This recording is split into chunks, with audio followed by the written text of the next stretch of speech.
بنی اسرائیل هغه بغضی قومو حسدی قومو نو هغه د خپل عزیز او د خپل ټبر د هغه جوټه نسکلا زولې د جوټه اوس کما دلر دیس زمانه غټ سړی خو نه دی د ما د نیکه یو دی دا پختانه ما زاڑہ بنی اسرائیل دی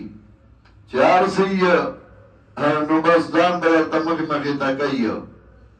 نو اغید یو بلا غو بنسکلی جوٹا نو اللہ دولس چینی روانی کردی چار یو خپلی چینی تکینی فانفجرت من حسنتا عشرتینا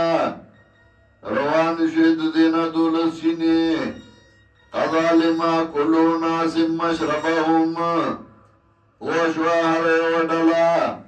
وزاید اسکلو د اوبو باندې فانفجرت من حسنتا عشرتینا قد علم كل ناس مشربهم وشوا هره وډلا وزاید اسکلو د اوبو باندې نو یا الله کلوا واشربوا من رزق الله خورئی اوس کئی در رزق دا اللہ نا ولا تعثوا فی الارض مفسدین او مگر رئی پزمکا کے مفسدان